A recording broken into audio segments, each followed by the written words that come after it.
Buonasera, buonasera a tutti e benvenuti a questa nuova puntata di Effetto Serra, il talk show su social. Abbiamo un ospite graditissimo, importantissimo per me, un onore averlo. Poche presentazioni perché basta il nome, Shel Shapiro. Grazie di essere presente. Grazie a te Fabrizio per l'invito. Grazie. Allora, Shel, diciamo tutto un periodo che va dai favolosi anni 60 ad oggi. In questo momento stai lavorando ad un album, a un nuovo lavoro. Sì, sto terminando, vado su a Como fra lunedì e martedì per finire l'album. È proprio finito e quindi saremo pronti per poi programmare l'uscita, eccetera, chiaramente. Ovviamente a disposizione quando vorrai venire oppure presentarlo, io ci sono come sempre. Ti ringrazio. Allora, parlavamo degli anni 60, se io ti dico Ariccia, Festival degli Sconosciuti, 1963 mi pare, o sbaglio, cosa ti viene in mente? No, forse 64, boh, non so. Sì, comunque sì, vabbè, Teddy Reno, è tutto È stata la sliding door della tua vita. Il mondo di come eravamo, insomma. Ma è stata la sliding door della tua vita quella? Scusa? È stato la sliding door, cioè il passaggio chiave? No, per niente. No. I sliding doors non sono successi in Italia. I sliding doors sono successi prima. Per far sì che uno arrivi in Italia, ecco, quello forse. No, i sliding doors, poi cioè, Ariccia è stato importante, no, non è stato importante Ariccia, è stato importante accompagnare la Pavone. Poi uno va, dice, tanto è tutto organizzato da Teddy Reno, quindi Ariccia è stato importante solamente perché io ho sentito Dino cantare Un'anima pura e da lì l'ho riarrangiato per il primo singolo, diciamo, di successo che abbiamo avuto in qualche modo, perché è considerato Un'anima pura è stato una sorta di apertura di una porta, di sicuro. Una porta che è diventato un cancello perché tantissimi successi che hai e che avete sfornato come The Rocks, che colpa abbiamo noi, La pioggia che va, Piangi con me, potremmo dirne tantissimi. Ecco, quando è che hai detto ce l'abbiamo fatta, ce l'ho fatta, sono arrivato a un livello importante, d'altronde insomma i Rocks erano uno tra i 3 gruppi più conosciuti in Italia, più famosi in Italia. Cioè, chi erano gli altri? Equipe 84, per esempio, è i Camaleonti, no? Ma no. No. I Rocks erano sicuramente più popolari e più conosciuti dell'Equipe e dai Camaleonti. Cioè, l'Equipe ancora, come gruppo B, voglio cioè, dire. come gruppo B. I Camaleonti che erano, sì, carini, cioè Tonino è una persona, cioè erano tutti carini, però l'impatto che hanno avuto i Rock secondo me non è paragonabile a niente che ha avuto né l'Equipe né i Camaleonti, secondo me. Io dico un impatto che avete avuto non solo a livello discografico, che quello è innegabile, anche a livello di numeri proprio, di vendite e di successo, ma anche dal punto di vista sociale, mi permetto di dire, Shell, perché i temi che avete affrontato comunque erano tipo La pioggia che va, erano oppure il discorso legato ai cappelloni, il giudicare come veniva, come si appariva. Voi andavate oltre, facevate capire un messaggio che era ben oltre quello dell'apparenza. Sì, io volevo aggiungere, cioè adesso sembra che io quando parlo dell'Equipe o dei Camaleonti, cioè non è che voglio essere come si può dire non vuoi andare contro, empirico su certe cose, però io credo seriamente che i Rocks hanno cambiato.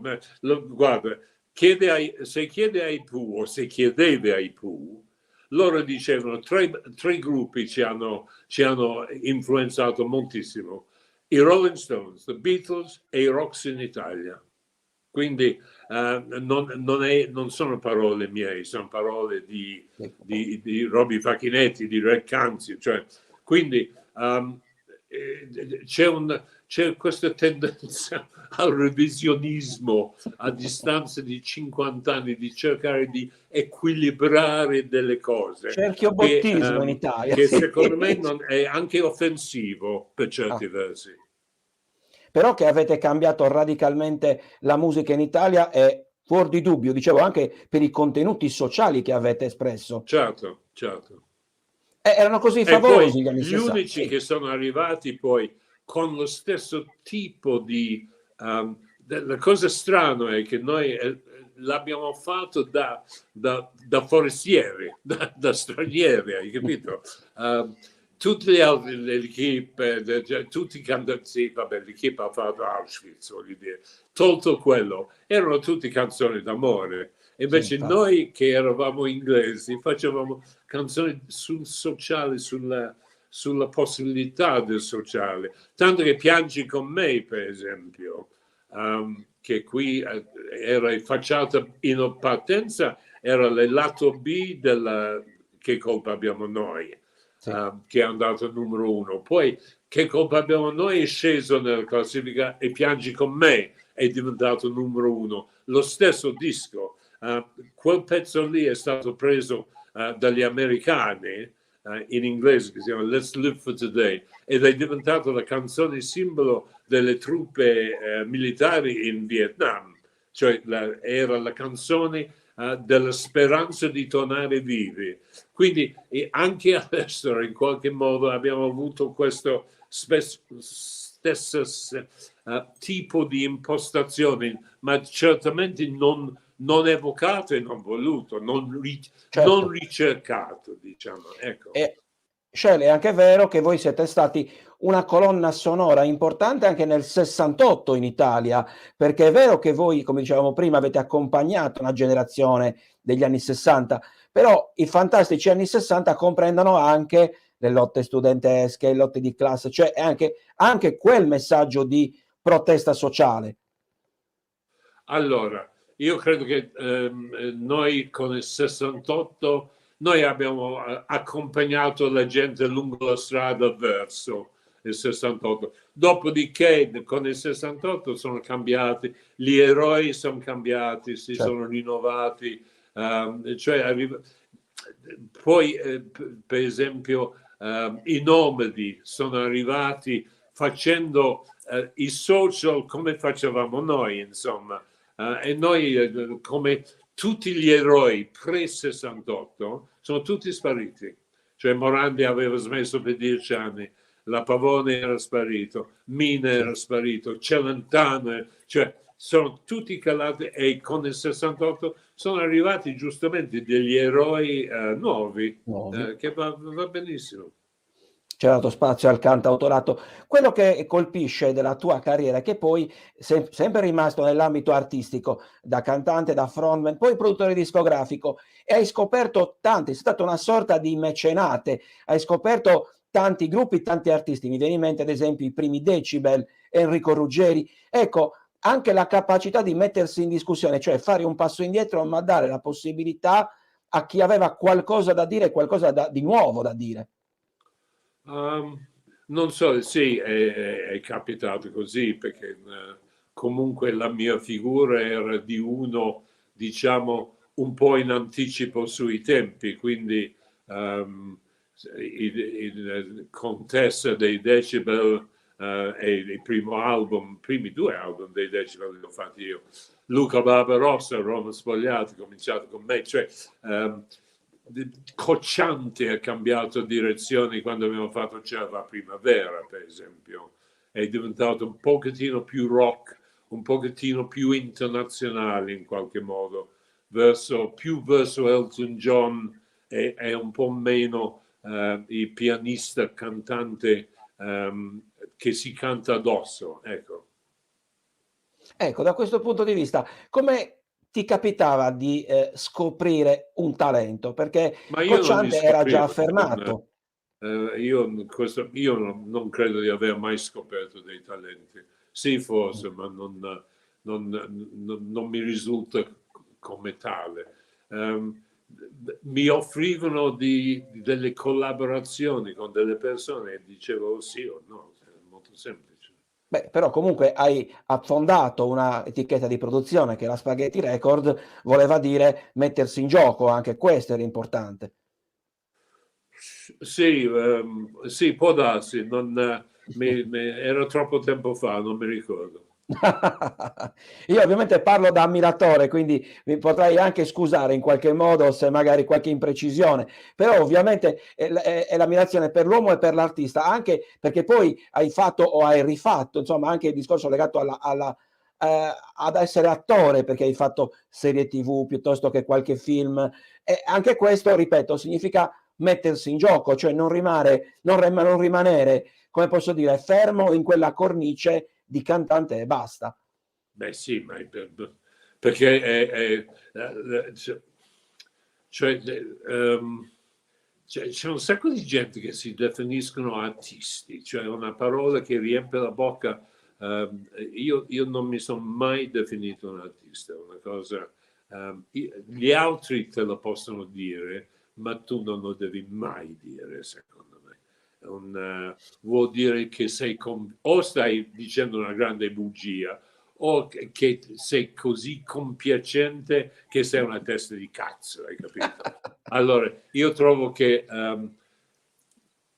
comunque per essere in qualche modo considerato dagli altri un artista, bisogna emozionare in continuazione. E per emozionare bisogna anche vivere delle emozioni nuove in continuazione. Quindi io ho fatto cinema, ho fatto teatro leggero, ma ho fatto anche Shakespeare, ho fatto Shylock insieme a Roberto Andò, il regista siciliano, e Monio Vadia. Quindi io ho rischiato la vita, perché secondo me se rischi la vita, allora in qualche modo sei più eleggibile a un titolo di complimento, ecco. Cioè se qualcuno ti dice bravo, è perché ti sei rischiato la vita, non perché ti ripeti per 50 anni facendo la stessa cosa. Ecco, io non sopporto questa roba qui, non ho tempo, non mi interessa. Non sei uomo da semplice comfort zone ed è ovviamente un dato di merito, un No, vantaggio ovviamente. è assolutamente non un comfort zone. Esatto. Cioè è una zona di sconforto, ma è l'unico modo di non cadere nel già detto, già fatto, già visto. Questo è. Bisogna avere o l'incoscienza, o la stupidità, o il coraggio, chiamalo come vuoi, di rischiare la vita facendo cose nuove. Perché se no non sei nessuno, sei uno che hai avuto successo per 5 minuti e continui a sfruttare quel successo di 5 minuti.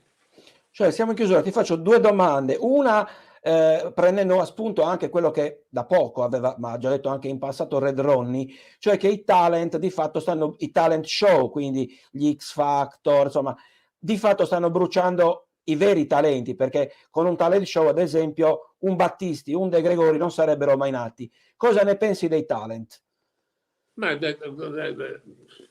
è una domanda, scusami Fabrizio, secondo me è una domanda a cui non bisogna rispondere. Cioè, non è cosa penso io dei talent. Cioè, quello che penso io può essere qualunque cosa. Allora che Il utilità fatto hanno? il Che fatto utilità hanno? però che i talent generano e controllano una grande parte della musica e dei nuovi cantanti o autori che escono in Italia è un segno stesso di quanto siano importanti.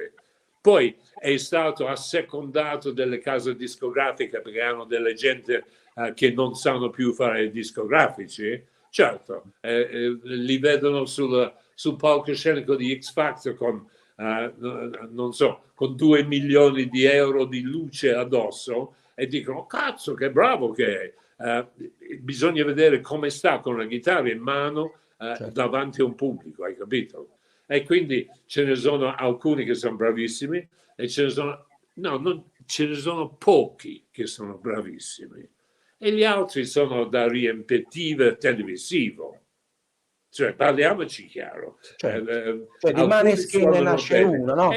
È uno spettacolo. I talent sono uno spettacolo televisivo, non sono per scoprire dei talenti.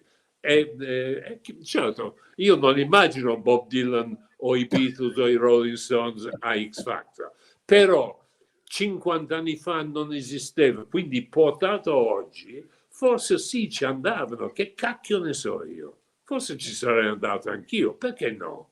Certo. Cioè, i ragazzi, se uno è determinato, usa qualunque canale disponibile per farsi sentire e va bene così. È il mondo che è cambiato, ovviamente. Cioè, in chiusura, il tuo cassetto è sempre stato pieno di progetti, l'hai detto anche prima.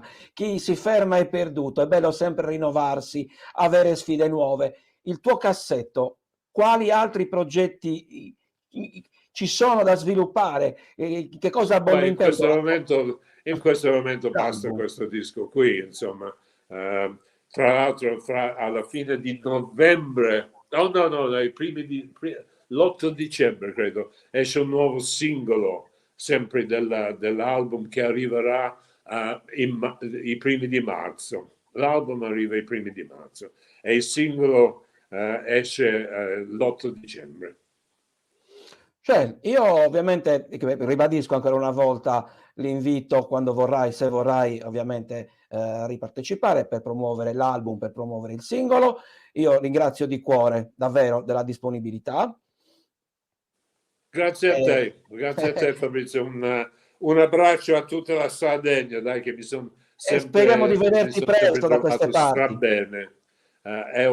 Ho un caro amico che vive a Saint-Pierre, che è sopra Aosta, che è sardo, e siamo molto amici e quindi io sono molto in contatto con la Sardegna anche attraverso lui. Vi abbraccio tutti, ciao Fabrizio. Grazie, ciao a tutti Ciao. e Sheila, a presto. Prossimo Ciao. appuntamento sempre Effetto Serra, il talk show sul social. Buona serata. Ciao.